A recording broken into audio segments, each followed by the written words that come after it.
The substrate of active symbols does not symbolize. Cognition as computation. Sounds right to me, only if I interpret it quite liberally, namely as meaning this. Cognition is an activity that can be supported by computational hardware. But if I interpret it more strictly as cognition is an activity that can be achieved by a program that shunts around meaning-carrying objects called symbols in a complicated way, then I don't buy it. In my view, meaning-carrying objects won't submit to being shunted around. It's demeaning.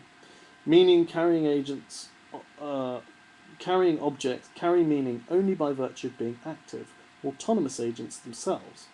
They can't be an overseer program, a pusher around. To paraphrase a question asked by neurophysiologist Roger Sperry, who shoves whom around inside the computer?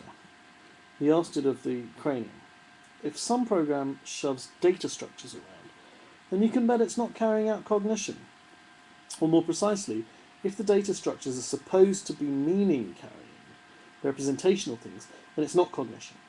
Of course, if any computer-based realization of genuine cognition, there will have to be, at some level of description, programs that shove formal tokens around.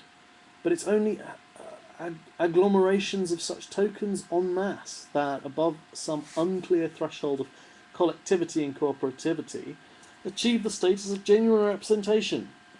At that stage, the computer is not shoving them around any more than our brain is shoving thoughts around. The thoughts themselves are causing flow. This is, I believe, in agreement with Sperry's own way of looking at matters. See, for instance, his article, Mind, Brain, and Humanist Values. Parallelism and collectivity are of the essence, and in that sense my response to the title of Barr's paper is no, cognition is not computation. At this point, some people might think that I myself sound like John Searle, suggesting that there are elusive causal powers of the brain that cannot be captured computationally. I hasten to say that this is not my point of view at all. In my opinion, AI, even Searle's strong AI, is still possible, but thought will simply not turn out to be a formal dream of people inspired by predicate calculus or other formalisms. Thought is not a formal activity whose rules exist at that level. Many linguists have maintained that language is a human activity whose nature could be entirely explained at the linguistic level, in terms of complex grammars, without recourse or reference to anything such as thoughts or concepts. Nowadays, many AI people are making a similar mistake. They think that rational thought simply is composed of elementary steps, each of which has some interpretation as an atom of rational thought. So to speak, that's just not what is going on. However, when neurons fire, on its own, a neuron firing has no meaning, no symbolic quality whatsoever. I believe that those elementary events are at the bit level, even at the Lisp function level, if AI is ever achieved in Lisp, something I seriously doubt, will have the same quality of having no interpretation. It is a level shift as drastic as that between molecules and gases that takes place when thought emerges from billions of in-themselves meaningless neural firings. A single metaphor, hardly demonstrating my point but simply giving its flavour, is provided by Vinograd's program Sherdlu, which, using the full power of a very large computer, a DEC-10, could deal with whole numbers up to 10 in a conversation about the block's world.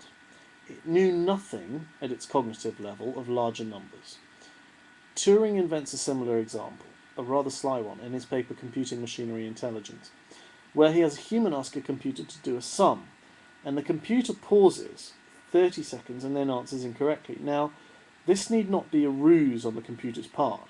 It might genuinely have tried to add the two numbers at the symbol level and made a mistake, just as you or I might have, despite having neurons that can add fast.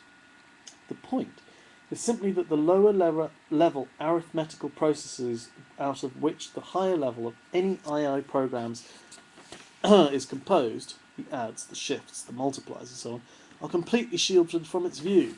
To be sure, Vinograd could have artificially allowed his program to write little pieces of Lisp code that would execute and return answers to questions in English, such as, what is 720 factorial? But that would be similar to your trying to take advantage of the fact that you have billions of small analog adders in your brain.